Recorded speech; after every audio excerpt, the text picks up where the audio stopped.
Hey everyone, I'm going to talk a little nostalgia today. My nostalgia. You see, I had an Xbox 360 at launch, and, well, I had two titles for it.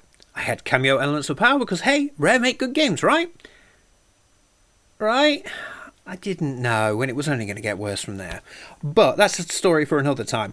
The other title I had was Need for Speed Most Wanted. Now, there was 3 racing games available at the launch of the 360. One of them was Need for Speed Most Wanted. The others were Project Gotham Racing 3 and Ridge Racer 6. Now, I have a love-hate relationship with Ridge Racer, and at that time, it was all hate. It's now grown to a little bit of love. I might take a look back at some of the Ridge Racers, because long ago, I got all the way up to playing from the first Ridge Racer on the PlayStation all the way up to Ridge Racer 6, and yeah, it was it confirmed some opinions I had of it and changed some of the others. So maybe I'll take a look at the Ridge Racers another time. But for this one, this was Ridge Racer. My brain's not working.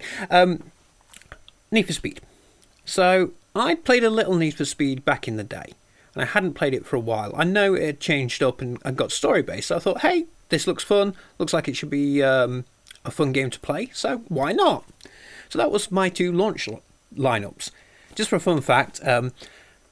If you're familiar with the Xbox 360 and having a launch one, you're probably very familiar with the Red Ring of Death. So my count's 11. 11 consoles. I started out with the initial 360 launch with the hard drive. I ended with a 360, what would at the time be classed as the 360 Elite, because, if you didn't know this, the original Xbox 360s didn't come with HDMI cables or slots. That was the Elite. You had to get the Elite version to get those, and I ended up having 2 of those, because my first one also red ringed. Now, hidden away down here somewhere, I don't know if you can see it, but that's an Xbox 360e, and that's done me well, and that's what we're playing on this one. So, enough of me waffling, let's talk about Need for Speed Most Wanted.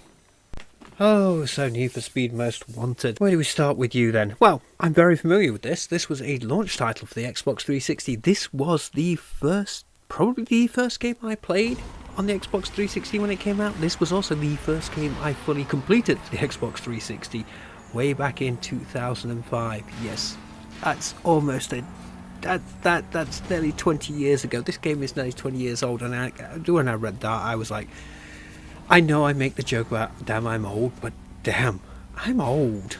But yeah, so this was launched. It wasn't just on the 360.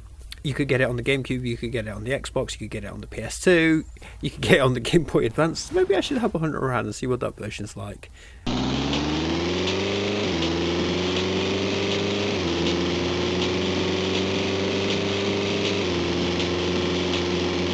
Or the DS version. That could be interesting, just to see if Retro Achievements have got it for that. But we'll come back to that another time. We're talking about, this is the 360 version. Spoilers ahead, I will talk about the PS2 version, because there's something we do need to talk about with this game. This game suffers a variety of problems now as its age has come to the forefront and things have moved on. But the idea of this is you head to the city of Rockport and you are there to become the best racer in the city, which, you know, is a fairly bog standard, simple plot for a Need for Speed game. The slightly confusing thing to me is this, I always thought, and I think it's due to a line that Rog says, he says something about, oh look what the underground kicked out or something. Well, look what the underground let loose. Let's see how good you do in the daylight.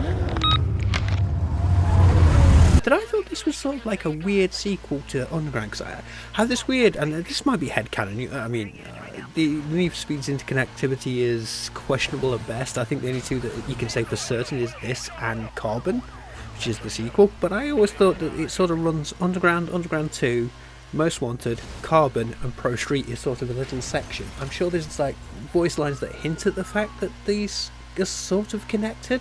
I could be wrong. I mean, like I said, it's headcanon. Your headcanon may vary on this. We head to Rockport to do some street racing. Now, this is the 9th game. Can you believe this? This is the 9th game in the Need for Speed franchise. If you want some context, now I hate saying this because I think this is the worst title, and that's Need for Speed Unbound. I don't know why I don't like that title. It just doesn't seem to fit, but again, that could just be me. It's the 25th installment. No, you didn't mishear me.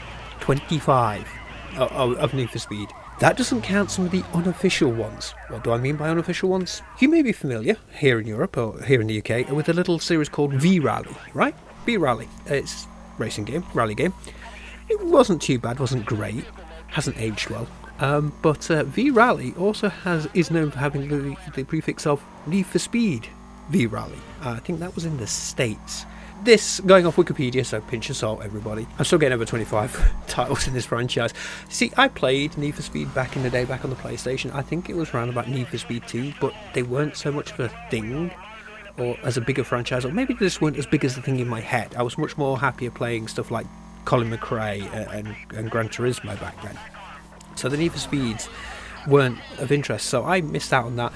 I didn't even drop into the Need for Speeds on the PS2 era, so I missed Underground and Underground 2. I've played bits of them now, and I want to travel back in time and kick my past self for many a reason, not just to, hey, by the way, you're trans, but also, hey, check out Need for Speed Underground 2, it's frigging awesome, and you're missing out on something here. So I never played any of that, so I missed Underground, and so this was my first time really playing Need for Speed, and evidently this was the thing the Need for Speed franchise needed, because this game sold 16 million copies worldwide. That is a massive amount of games to sell. Even so much so it got the blacklist edition, collector's edition, released later on with some extra stuff featured in it. The copy I'm playing isn't. This is an actual physical copy I bought off eBay, and it hurt because it was expensive. This game is expensive, so this will tie into the achievement hunting aspect of this video. Why is this game so expensive? Because it's one of the easiest 1,000 point achievement games out there. I say that knowing full well that I did not have an easy time getting the full 1,000 for the second time.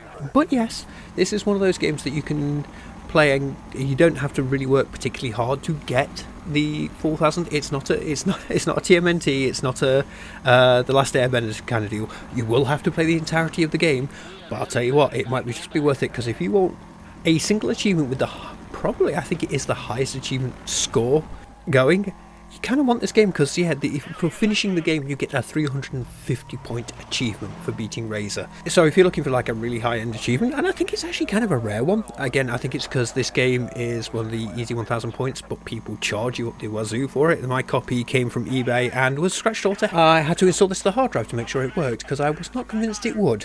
I didn't run into any issues, no crashes, but plenty of crashes in game, but no game breaking crashes, so happy there. Alright, so let's talk about the game itself. And you will see that it is certainly of a time. So what we have is live action actors against virtual backgrounds. We're going Phantom Menace on this one, folks. However, unlike the Phantom Menace, what they've done is put a brown filter over everything and smeared the lens with Vaseline, so everything's slightly out of focus and it gets really irritating. However, I will say the casting, the two castings that I really love are Cross and Razor, because they are both absolutely annoying pricks, and I can't stand either one of them, especially Razor. Razor, you want to punch on sight. I've got to praise the actor who played Razor, because his performance is, yep, you are a complete and utter arse and I want to punch you. What did I tell you? Razor, he shadowed me. I couldn't shut up.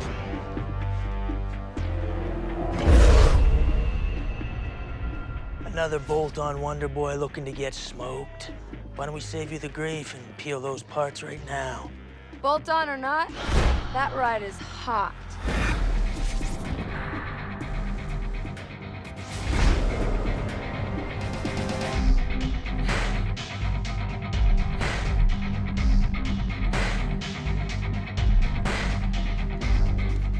Faster than anything here. You obviously don't know your cars, sweetheart. I know your ride doesn't have a chance. My 60-footer, quarter mile, whatever you want to throw on the table, smokes anything here, including this pump gas kit car. Well, then where's your punk money then? $5 grand. $5 grand. Says my boy'll smoke this clown. What's your boy have to do with this? I ain't racing this nobody. And I ain't taking orders from some chick who just rolled onto the scene. Yeah. This here is the number 15 guy on the blacklist. You got a lot of rep to earn before you get to run with him. Thanks for the update. Are we doing this or what? I got him.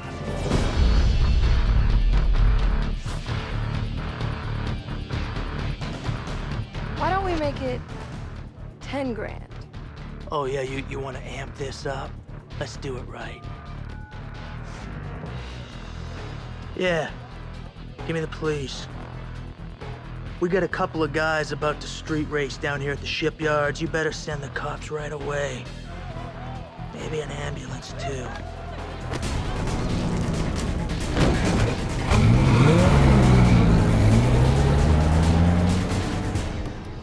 When he's through with you, I never want to see your face again. Cross, on the other hand, comes across as Osshole Copper.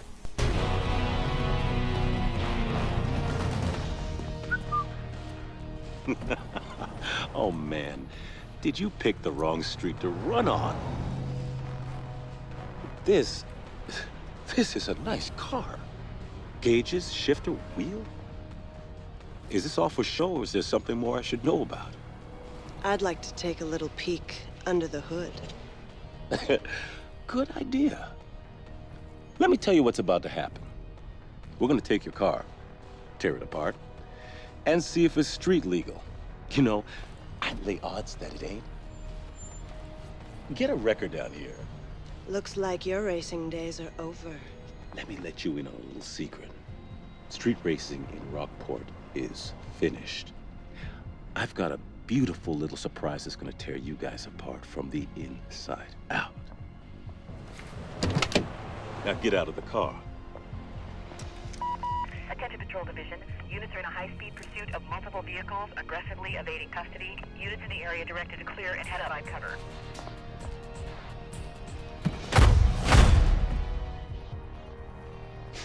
Next time, you won't be so lucky.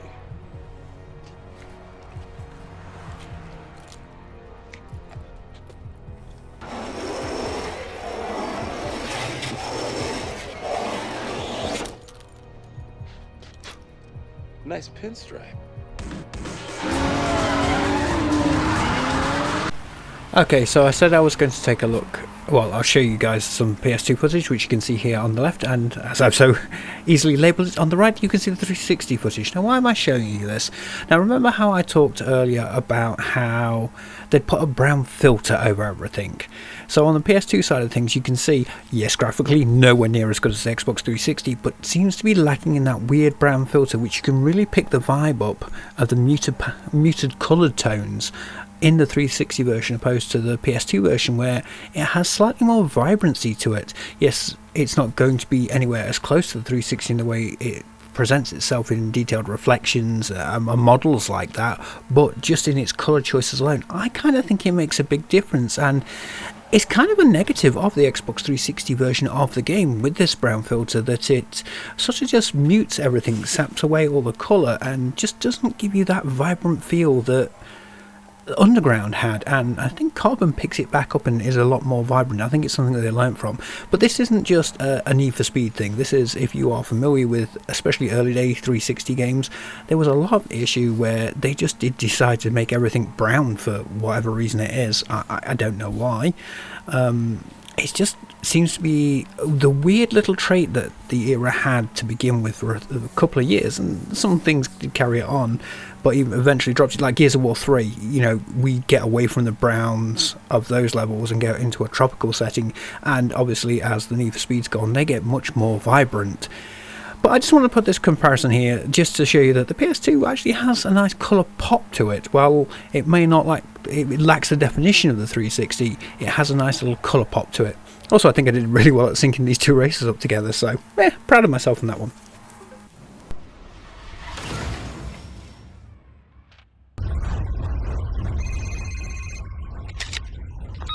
Hey, there's something wrong with your ride. You left a huge oil slick at the start line. You have to end the race fast.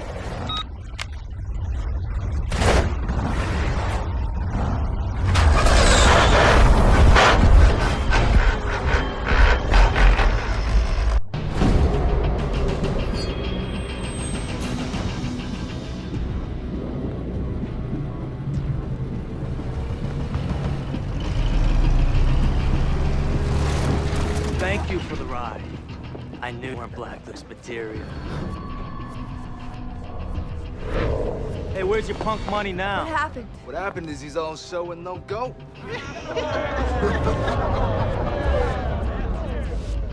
She's mine now. And I'm gonna ride her like you never could. Hard and flat out. Hey, Mia. Sweetheart. The winner's circle's over here.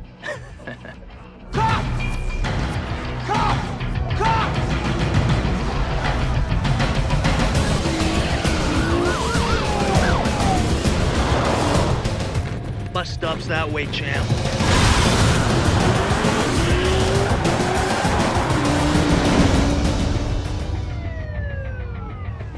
The UC thought you were the one, but you're mine now.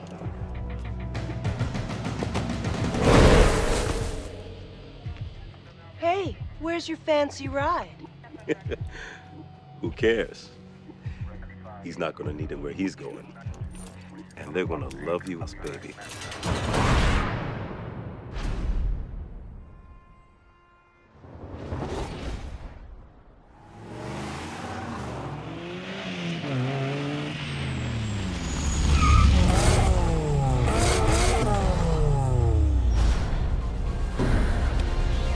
Get in.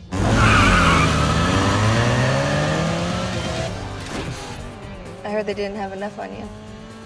Guess it's hard to nail you for street racing when you don't have a ride. Razor set you up. He messed with your car. It gets worse. He's #1 on the blacklist, and he used your ride to get there. To get back in, you have to become notorious, win races, and build up your bounty. A tale as old as time. Revenge. Nice, sweet, and simple. We pick a car, and we start making our way through the 14 members of the blacklist until we get to Razor. Now, I'm gonna save time because there's no point in going through all 14 other members of the blacklist because this game plays out is simple.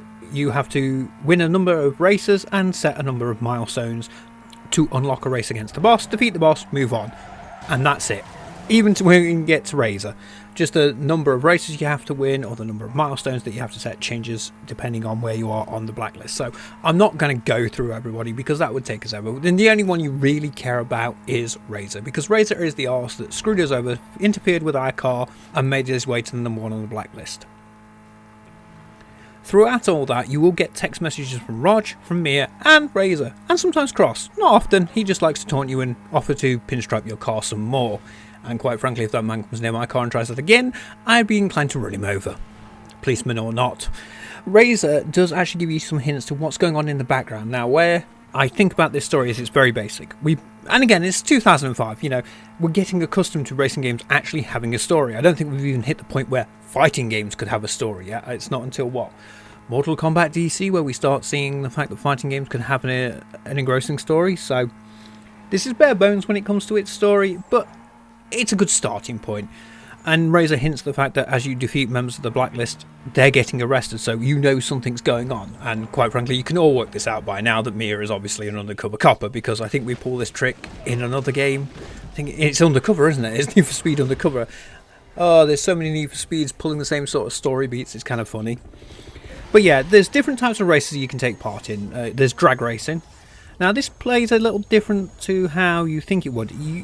You're sort of on rails for this and have to hit the shifting right. There's at least one boss race where you have to do a drag race, so that was my first drag race because I'd been avoiding them, and yeah, had to learn that one quickly.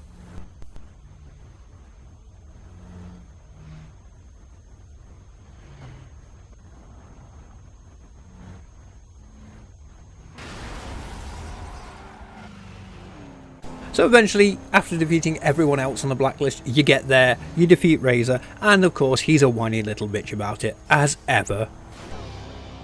You'll never hold on to the #1 spot. Not with me on your tail. And if you want these, you're gonna have to take them. It's over, Razor. It ain't over until I say it's over.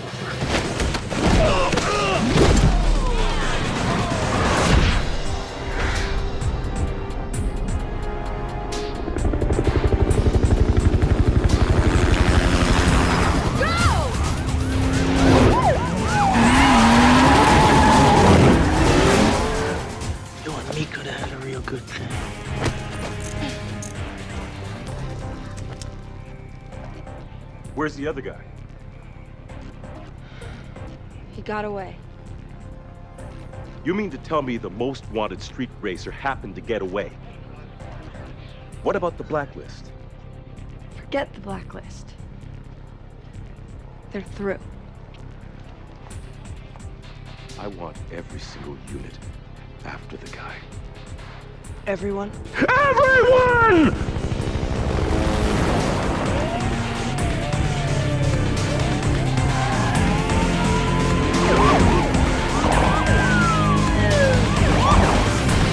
And this is obviously where we discovered that Mia was the undercover copper all along.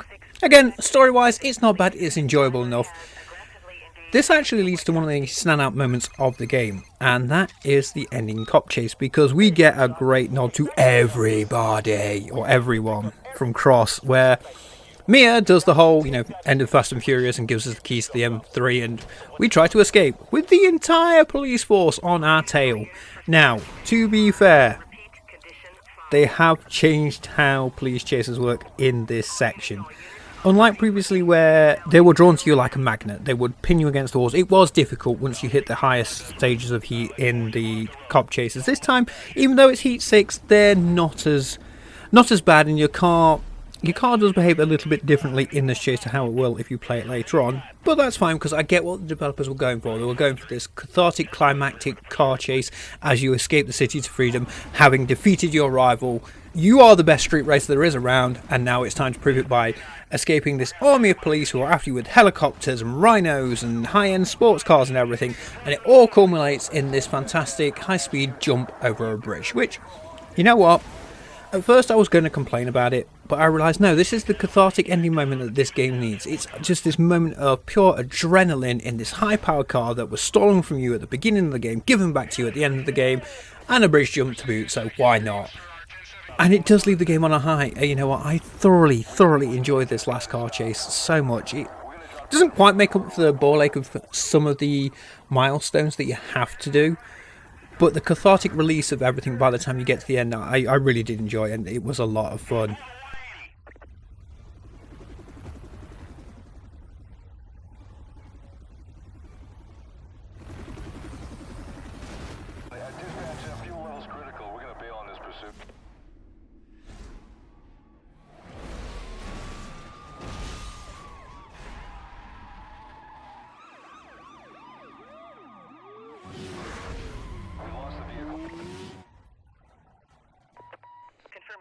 So if this game does interest you and you want to pick up a copy, this is where it gets a little bit hard, because it's not available on the digital stores.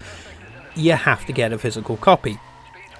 And that's where it's going to hurt, because I hit eBay for this and it cost me 50 quid to get it. And looking now, it still costs around about 50 quid to get an in-boxed copy of this game. And it is not backwards compatible. You will need an Xbox 360 to play it as well. Now, if you do that, do look out for the later revisions of the Xbox. I think they call it the Xbox E, which has got a massive hard drive in it and stuff. I had to install my copy of the game to the hard drive because the one that turned up on eBay was scratched all to hell, and I was a bit worried that it might not work. But nevertheless, it did work, and we've got through the game. If you are going for this, like I said, it's an easy 1000-pointer. It's not a quick 1000-pointer, and people know that, and they will charge you the money for it. So if it is something you're interested in, just be aware that you will need a 360 and you will need to go to eBay for it. Long and short of it, nostalgia is a bitch. It really is, because I have fond memories of this game, and going back to it, I realised that perhaps my fond memories were a little misplaced, or nostalgia had taken over, because like I said, this was a launch game for me. This was the first game that I ever got the full completion on, albeit it's not a hard one to get the full completion on. But I had happy, fond memories of it, and going back to it, I got to find all the little things that I had forgotten, all the little frustrations that really got on my nerves and made the game an absolute struggle. But, that being said, I did have a good time playing it. I did have to walk away a few times and calm down. I was absolutely frustrated to hell back at some points, mostly due to the milestones. But is nostalgia a bitch? A little. I had forgot the frustrations. Was it worth my time? Absolutely loved playing it, even though it annoyed me. So yeah, I actually do think this is worth a revisit. Alright, let's go take a look at the achievement breakdown. Right, so Need for Speed Most Wanted 2005 edition, the good one. We will probably get to the other Most Wanted, the letdown one, another time. There is a total of 15 achievements for 1,000 gamer points for you. The highest one being 350 points for defeating Clarence Callan or Razor. It's a very easy achievement grind. So all you actually have to do is play the game. That's it. I would say it took me around about 20 hours to get the full thing. I classify this as a very easy grind. So, if you're interested in more Need for Speed content, let me know. Leave me a comment down below because I would love to hear what one you would like me to take a look at. Do you want me to take a look at the other Need for Speed Most Wanted, The Disappointment? Personal opinion for the worst Need for Speed, which is Need for Speed The Run. Need for Speeds, you want to see another one? Let me know down in the comments below. Hey all, thank you very much for watching the video. I hope you did enjoy it, and I hope I encouraged you to play it. I think it's a fun game. It's definitely changed up, and I appreciate it a lot more than I thought I did. Is it as good as I remember?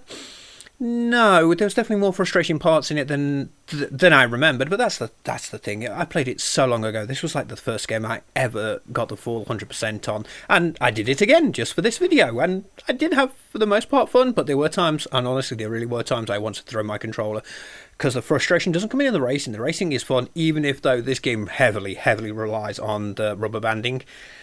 Yeah, maybe I'll talk about that if you guys don't know what rubber banding is, but I thoroughly enjoyed playing through this. I hope you enjoyed the video. If you want to do it for a collection, or if you want to do it for grind, it is awkward because you will need a 360. You will need a physical copy to play, because no digital release, and depending on when this video comes out, the Xbox 360 store is going away. You know, I've been picking up a couple of things on sale just to have for later, should I need to reference them in some videos I'm working on, including Need for Speed Most Wanted. No, not that one. The bad one, the Criterion one, the Disappointment one. And if I do a video on that, I'll definitely go more into my feelings why I was disappointed by the second Most Wanted. And like I said, if you want to see me do some other Need for Speeds, let me know. Put it in the comments down below, because quite frankly, I have them all. And I do mean all.